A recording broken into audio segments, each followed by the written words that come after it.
Hello and welcome. This is Heavy Business. I'm Aaliyah. And I'm Curtis. And today we have back on the podcast Josh Poer of Phobophilic. Thank you again for joining us, Josh. Yes, of course. Always down to be on the pod, and thank you guys for having me again. Of course. We always appreciate your shedding of wisdom from your experiences with us. So thank you. Yeah, you're one of the most well-traveled people, bands, I should say, that we have on the podcast frequently. Oh, cool. So we're going to talk again about touring with you. Mm-hmm. And yeah, I guess before we dive into that, in case people haven't listened to the past episodes that we've had you on, could you just give a brief summary of your band and where you're at in your career? Sure. So my band, Phobophilic, we are a death metal band, maybe some might say old school death metal band from Fargo, North Dakota. And we are kind of, I feel like just now kind of really starting to break into, I guess, you could say like the national touring scene, and I guess coming up the international touring scene. And we have, one album out, so we're still just kind of at the very beginning of our career and our kind of break into the industry, so to speak. Yeah. One question I have is, now that you are with a bigger booking agency, what does the process look like for getting placed onto one of these tours? Sure. So the process for us so far, we're with Continental Booking. Michelle is like our agent in particular. And what that process kind of has looked like so far is Michelle really just kind of sends us offers for tours that we've been submitted to. And, it'll break down kind of, here is the dates of the tour, your slot, your guarantee, things like that. And from there, we kind of, sometimes we'll have a chat with Michelle and kind of going over like what's been offered, see if that's fair, if there's maybe any wiggle room for us to kind of negotiate certain things. And from there, it's just either we kind of accept the offer or decline. So I'd say pretty straightforward, I think, so far. Seems like a lot more simple than when bands are booking their own stuff. Obviously, someone else is doing a ton of work for you. Yes, very much so. And having, been there, booked our own tours before, yes, it alleviates so much of that headache and, the months and months of work in advance. And something else too, I think, that was new for us, not having an agent on the last two tours that we did. Now that we have an agent, things like, your contracts and kind of some of that advancing info, Michelle handles all of that for us too. So instead of, certain tours where we're doing support, kind of all that information is relayed from, the tour manager that's handling the tour. But now, we have that information sent to us personally in advance as well. That's awesome. Do you feel like having that experience of booking your own tours in the past has helped you in this new, do you feel like it benefits you in any way coming from that past?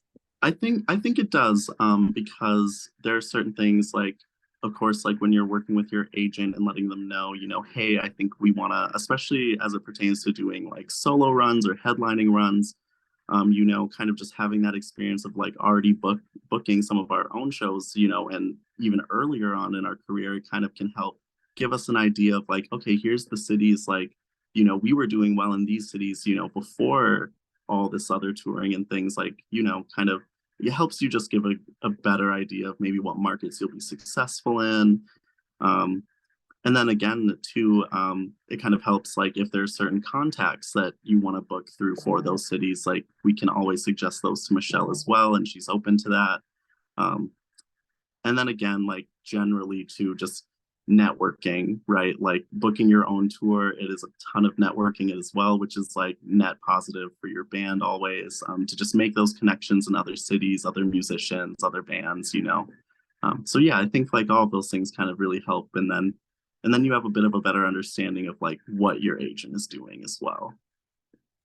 I had a question on this upcoming tour you're doing in Hmm. Europe here. So, you booked the tour around the festival, correct? The festival Hmm. came first? Yes. Yes. Okay, Yep. cool. So what kind of budgetary actions? Well, how did you kind of figure out your budget, I guess is what I'm trying to ask. Um, so I guess for our budget, it was really just working with so Daniel, who booked us on Killtown Death Fest, he also booked the tour that we're doing. And it was just kind of working with Daniel, and seeing with him, like, okay, like what are the promoters, what are their accommodations, and then, what are the guarantees for each show, and kind of like maybe what can we expect, like merch sales, and all those things. So it was kind of just like getting that data from him, putting those numbers in on my end, and then kind of doing things like, like some simple math where it's like, okay, I know these are my guarantees. I know these are my expenses for the backline and the van rental. Um, Merch is like a little trickier to get like a accurate kind of number on, just because it can differ tour to tour, and especially like first time over in Europe, it's like, I don't really have anything to base it off of, but I'll use like conservative estimates, take those numbers, run my income against all the expenses, and then I'll kind of have an idea like, okay, here's around where we should sit at the end of the tour. Um, So now, since it's your first time over in Europe, how did you kind mhm. of figure how many people would be at each show? Because, like, I mean, this is an unknown for you. This could be So scary, dude. it can. Yeah, So I will say, I think, again, more so kind of going back to the merch and like what we're bringing over, we kind of went again like more conservative estimates on like how many of each shirt should we get printed, just because, and especially with it being overseas, it's like it's much harder to figure out what to do with all your leftovers, right?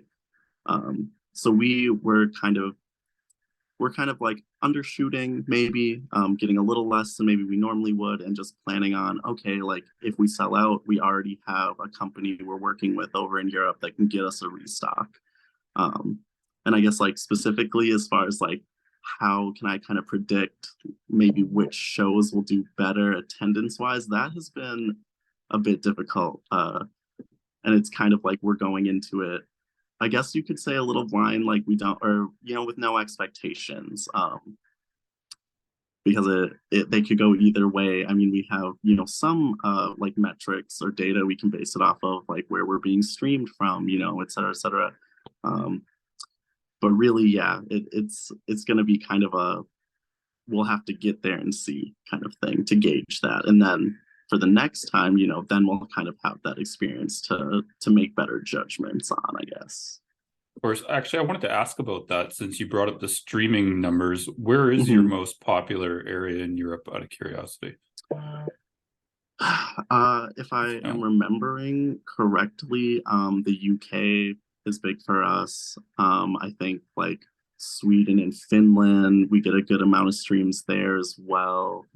Um, those are the ones that I remember without going and like looking at yeah, our Spotify data. But of course. Just and curious I on that. guess to Bandcamp, to like they all they have metrics and data as well on kind of like where people are purchasing and ordering from. That I actually haven't checked in a while, so I wouldn't be able to tell you one way or the other like which countries. But for people who don't know, that's there as well, like with your Spotify. Fair enough. And then one more question for me before I literally ask something since I'm hogging it all. Mhm.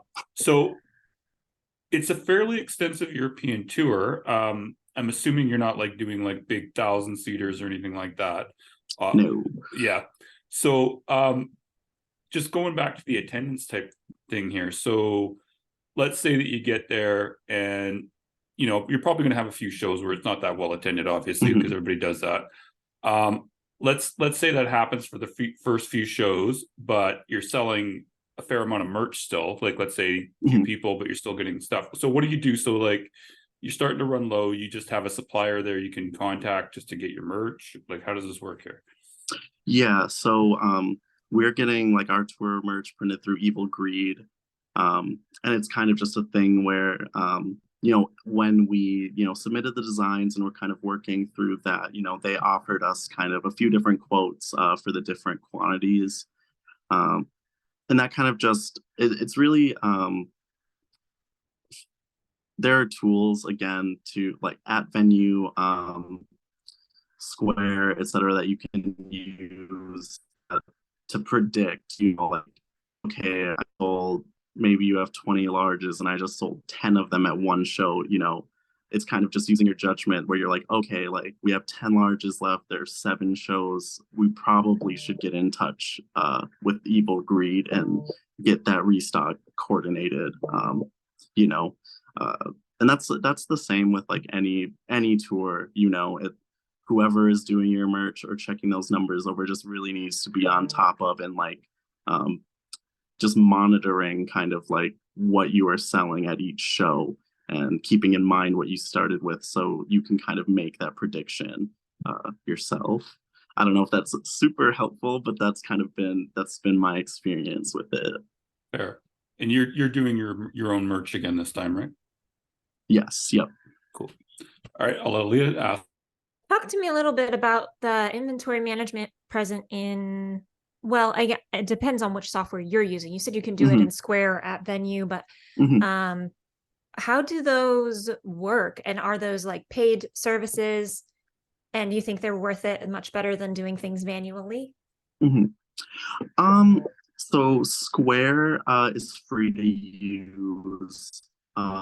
At Venue is a subscription-based app. You pay, I believe, and they have different tiers for the services they offer. It's not like limited to just bands, and you can do a lot with the app. But the service that I pay for, I believe, is $60 a month, and they only charge you for when you are on a tour. So my subscription is still active. When I put in that new tour route or itinerary, then once that starts, it'll say, okay, we're going to charge you for, April, May, tours over. It's done. I would say at the very least, if you aren't using Square as a POS system, you should. It's free and very useful. And if you already are and you aren't using Square to track your inventory, then you definitely should do that as well. I guess, so the last tour, we were kind of doing a combination. We were using at Venue to track our inventory and then Square like as our POS system. And with at Venue, it'd probably be better used if I used it as the POS as well, because then it will track everything for me. You would log, say you sold a large t-shirt, you'd input that in the app, it automatically takes it away from your count. And then then you don't need to go do your count out at the end of the night. And gosh, I'm trying to think. We've kind of done a few different methods. The first tour was a combination of like hand marking on a printed sheet and then using Square, aggregating those numbers, and then putting that information into an Excel spreadsheet that I had. With all the totals, making new Excel spreadsheets every night to keep track of. The Black Dahlia tour used at Venue, which effectively kind of took all my individual spreadsheets and it's just in one app. And the benefit of that, and really no matter how you're doing it, you should always keep track of your inventory when you're on tour. Not only for the purpose of knowing if you need a restock or not, but it'll also help you just with the financial end, and keeping track of, does the money we're taking in add up with the product that we've sold? And if there's a discrepancy there. So much rambling. I got lost. Oh no, this is all like, it's fascinating, dude. No one talks about this shit. Yeah, and it's kind of like an opaque subject. Like nobody knows who to ask about this stuff. So yeah, fair. Okay, I'm glad hopefully people can just follow what I'm saying. But... I mean, yeah, I'm following. I'm taking mental notes. Well, I think that this is something that bands need to know about because no one talks about it. it is needed. And then, then we get to ask you these type of questions because we don't have anyone that really deals with their own merch on the show that I'm aware of. And you're always like, I'll say anything. I don't fucking care. That's true. Yeah.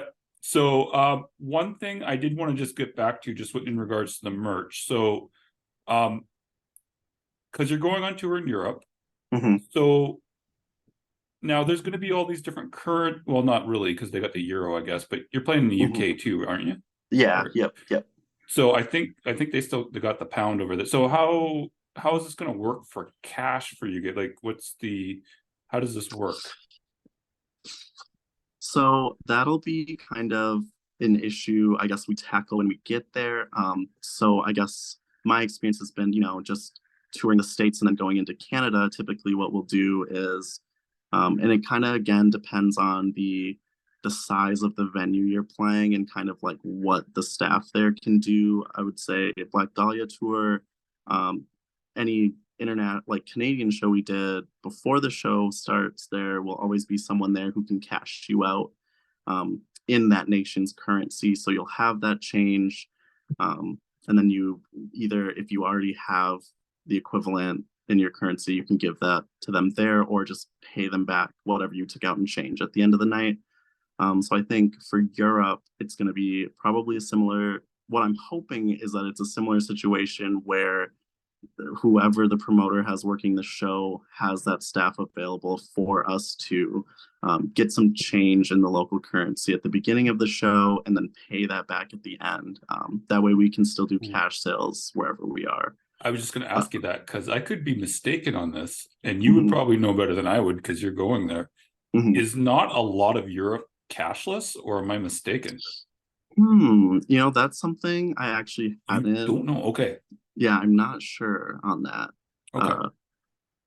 Okay. But you might find out. You might find out next week. I might. And for the listeners out there, if you're in this situation, definitely beforehand look up what point of sale apps you can use in Europe, because they may be cashless over there. Yeah, well, there's always other ways. Just for people listening, there are other ways for getting money too, if you don't have a point of sale. Because like when I met you, I didn't have cash on me. You didn't have debit, so we just did PayPal. Yep. So yeah, that too. That always works.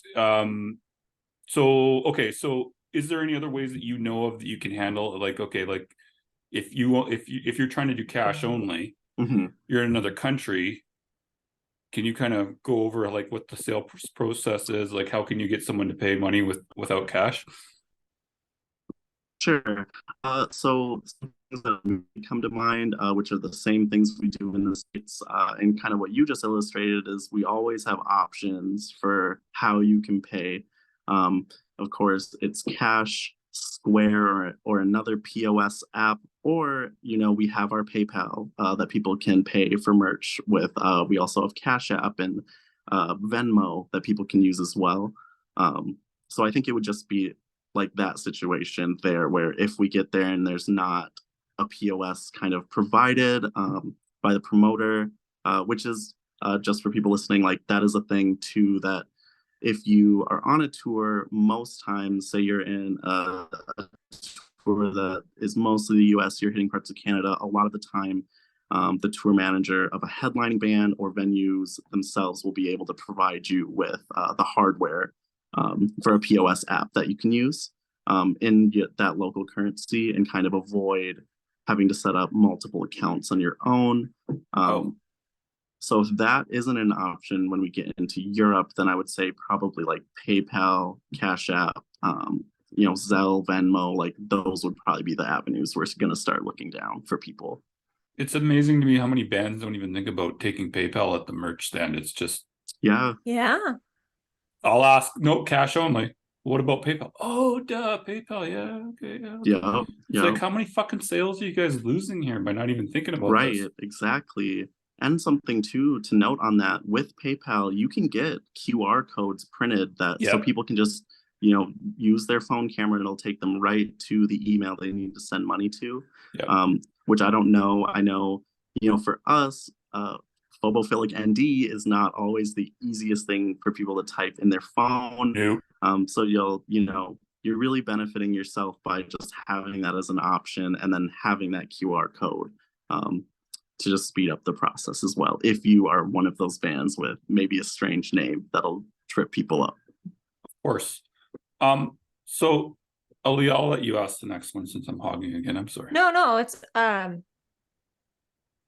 I don't have like a specific question Okay. that I'm waiting to ask, Okay. Well, then I'll go with my more of my pre-prep stuff here. So, okay, so getting passports and stuff obviously is needed to go to Europe, go to Canada, that type of thing.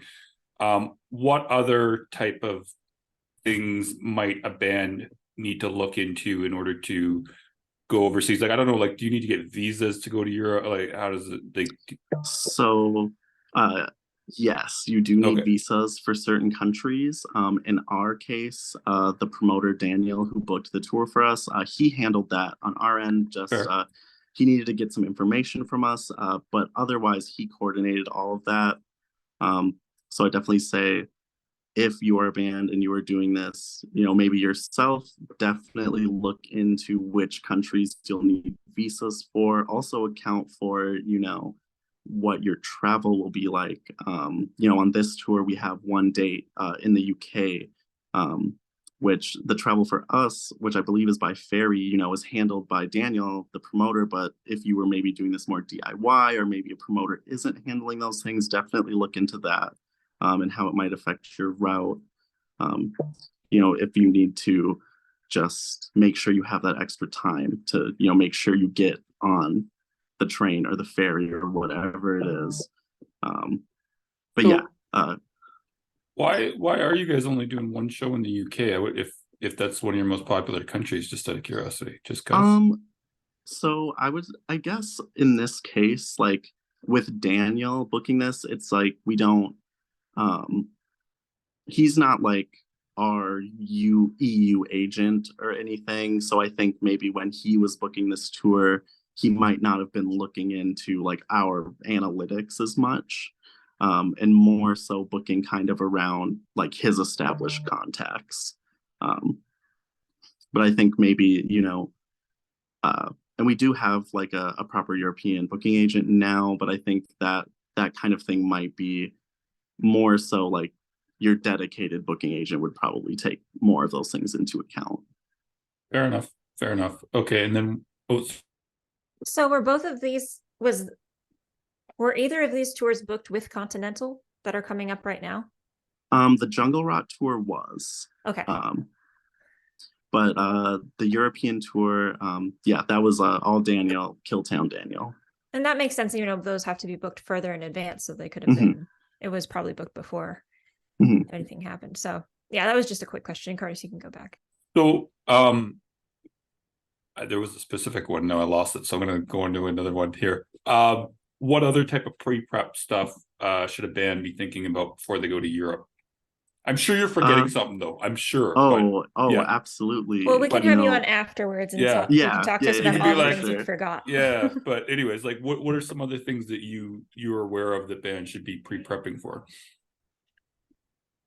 Definitely just making sure like the equipment you're bringing over, make sure you have the proper adapters or a step down to make sure that when you bring those things over there, you're not going to fry them immediately because you tried to run a 12 volt on a 220 volt, things like that.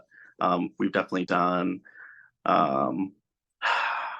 It's almost kind of funny. I feel like the more we tour, the like less it seems I prepare for these things. But other things too, you'll want to like check and see how much you're going to pay in baggage for like what you have to bring over. In our case, we're just bringing like breakables, so our guitars, our pedal boards, cymbals, pedals, things like that. All the rest, a backline will be provided. But you'd still like to know, like, okay, like we're gonna have 7 paid bags, probably more. And that's another thing like to account for your budget.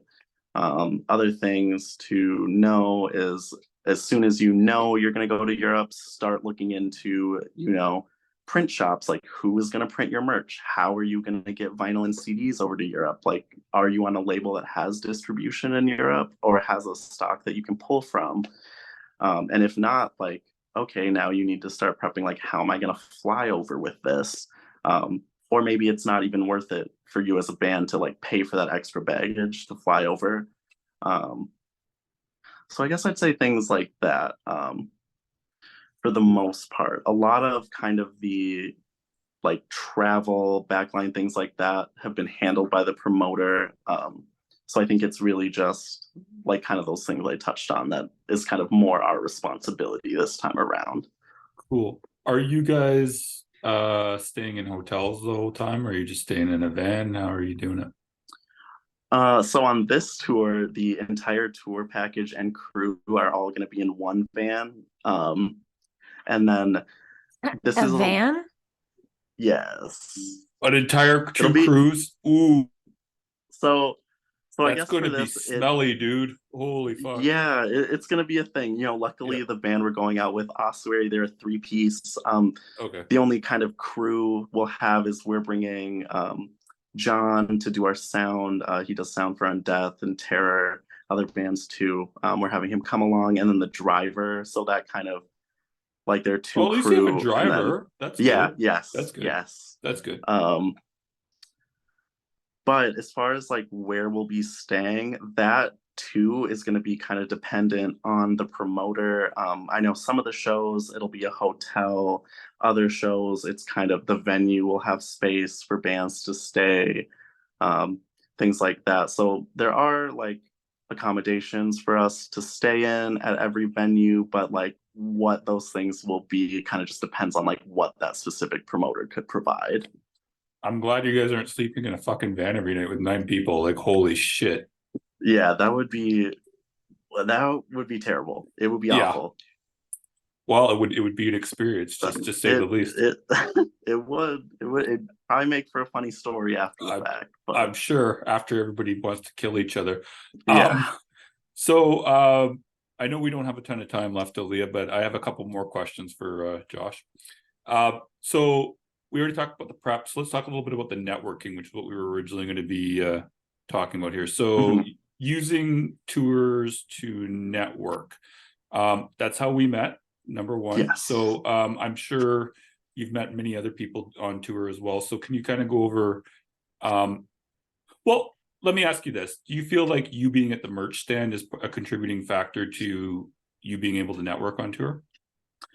It definitely helps I'm a sure. lot, Yeah. because, and that's kind of a thing we talk about too, like within the band is when we're out on tour and playing these shows, like making yourself available. Whether it's to audience members or like the rest of the tour package, like it's just really important to make yourself available.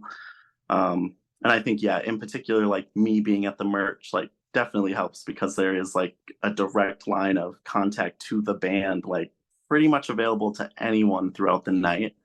Um, but otherwise, again, it's like even if I wasn't, like it's still in my mind to, be available, chat with people who want to chat with you, anyone, things like Punishers. that. Yes, yes. It's the Punisher tax. You gotta pay it if you want to go tour. It just is what It's it like the is. cheese tax. It's the Yep, Punisher yep. tax. I want to talk about Punishers again. I'm not going to refrain since we did this last time already. So, okay. So, let's say you're in a venue, you're doing the merch, a couple people you want to meet that's in the city. How does one go about that without looking like a douchebag? From my perspective, or if they wanted to approach me. No, I'm not. No, I mean you. You're easy to Oh, get okay, to. like You just walk up to the merch oh, stand. That's easy, dude. yeah. Okay, so like this question is like from the point of view if someone wanted to like talk to me No, this is like you want to or talk the to other. someone else. Yes, Oh, okay. you're easy to get to, dude. Just like Oh walk yeah, up. you're right. I understand now. I Yeah, understand. you're easy. I mean, really, it's like, and we literally did this on the last tour. Like, if there was someone I knew in a city who maybe were internet friends, or maybe I'm just a fan of whatever they do, I will just send them a DM and be like, "Hey, like, I'm Josh, like I play in this band, it's this kind of music, we're playing a show. I'd love to guest list you, like with a +1 if you're free. Easy. So yes, so the last tour, there's this kind of like underground horror filmmaker, Fred Vogel, who just is really talented effects artist, and really kind of like iconic in the underground horror community, for his films. And you know, that was the kind of thing where it's like, okay, like I've been following this guy. I know he's like into metal and punk and whatever. Like, let me just send a DM and see if he'll come out. Like, and like we're already fans of him in the band. So let's just try it and see. Like, the worst that could happen is he doesn't respond or is a dick, which was not the case. He was very kind. Like, he came out to the show. He brought us like signed copies of some of his movies. He ended up picking up a record and a shirt from us. He brought a friend, and then we like really like chatted up most of the night, and it was like a really great experience. And like that all came from me just sending a DM saying, hey, like I'm a fan and I'm going to be in your city. I'll guest list you if you want to come out and hang out.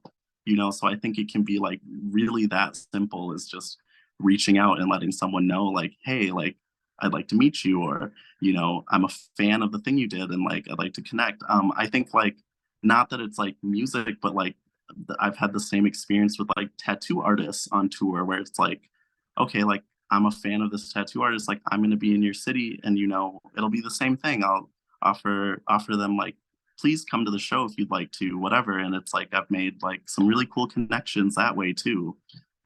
So yeah, just message people, just ask, I would say. It's so easy half the time just to Yes. reach people by DM, and people are always so scared. Mhm. Okay, so what do you think was the best opportunity that you've had come about just due to being available at shows and at the merch stand? That Other than meeting me, sometime, obviously. yeah. Right? Oh, Yeah, yes. obviously. Of Come on. course, of Obviously. course. Well, I think, well, I would do want to touch on like you and I's relationship Sure. very quickly. Which was weird, but yes. Yeah. So it's just kind of funny. Like, I was a fan of one of your older podcasts and was already aware of you through that. And uh, like I don't know if I knew that you were from the Toronto area, but I recognized you when you were at the show. I know, think and I'm that like, was maybe just by chance. I'm like, how do I know you? Well, you didn't. I knew didn't. you, though. I couldn't see you from the fucking. I watched the whole show, but I have such bad eyes. I didn't like. Who are you? So then it's like the kind of the same thing where it's like we meet and I'm like, hey, like I'm a fan of like things you've done, and we kind of connect that way, and then we become friends, and here we are now. But other connections, sometimes I think things like that don't always immediately turn into like an opportunity, you could say, or like pinpoint down. But I guess the networking thing, I guess I can go back to kind of this example, that I think I kind of touched on in one of the previous podcasts. But so like the Undeath tour for us and like LDB Fest, when we did that, we hadn't met anyone in Undeath yet, when those things happened, but we were already like internet friends, and had been chatting up there, and we're like mutually fans of each other. And then I think that kind of, so Undeath, their manager Colin, who is part of the the group that sets up LDB, he's looking for bands, and then can talk to Undeath and say, oh, like I know these guys, like they're good, they're cool people, and then we get put on that fest and we meet Undeath, and then we really hit it off with their manager Colin. And I remember him saying, once Undeath does a headliner tour, like we are gonna send you an offer, like not, nothing like, oh, maybe this will happen, blah blah blah. It's like, and then just like he said, like that's what happened. And I guess that's more of like kind of an internet networking kind of thing. Still, who cares? That's still valid, dude. Yeah, but it's still like even like playing Decibel Fest, and like even if we didn't maybe chat with some of the people there, it's like, oh, then you kind of hear like, oh, well, Albert from Decibel, like, was really had some really nice words to say to Aaron, like our guitar player vocalist in passing. And then it's like, oh, like, it's just kind of that thing where, yeah, when you're networking, sometimes I guess it can be through making a good impression that maybe wasn't direct conversation with that person, or maybe it is, and then you come and find out and see if that turns into anything, But yeah, I don't know. Cool. I'm gonna move us quickly into briefly talking about how are you going to switch over from the European tour to 1 week later doing a North America tour. What is that process going to look like? So that's actually a good question, because kind of with the way that we're going to Europe, coming back and starting a tour right away, that kind of just meant for us like, okay, we need to prepare for both of these tours in advance. We need to have our merch submitted for the States in advance and all handled, so we can pick it up in that kind of short window that we'll be home. Renting the U-Haul trailer, like, gotta make sure that's done before we go to Europe. And then what that'll kind of look like when we get home is, we'll have a few days to rest, maybe. But really, wrestle up a bunch of stuff. Yeah, I think that's what it'll kind of look like. Like, we'll get home, unpack whatever it is we need to unpack. Do some laundry. Yeah, do some laundry, definitely, and then try and just get everything packed up and ready to go for that next tour. But yeah, it's really just been, things where maybe like the U-Haul, the merch, that we could wait a little bit on if we weren't going to be in Europe right before that. It's like just making sure those things are all handled and just ready to go when we get home. Absolutely. Well, everyone, there's 2 tours coming up for Phobophilic. Check out their Instagram and socials. There's too many dates to talk about here. First one is in Europe with Ossuary, starting up very soon, and maybe even already by the time this podcast is out. And then the other one is with Jungle Rot. And who else? It's Jungle Rot, Enforced, us, and Molder. Really good lineup. Really excited for that tour. Yeah. Big Sounds stack. like a filthy, disgusting tour. Yes. All the adjectives. Right on. Well, thank you so much for coming on again. We'll have to have you back. Yes, always glad to be back. He's gonna be a co-host, remember? Oh yes. He's gonna be a regular. Yep. And I'm honored. Yeah. We are glad to have you, and everyone listening, we're glad to have you too. Thank you for listening, and until next time, make like a bull and throw those horns up.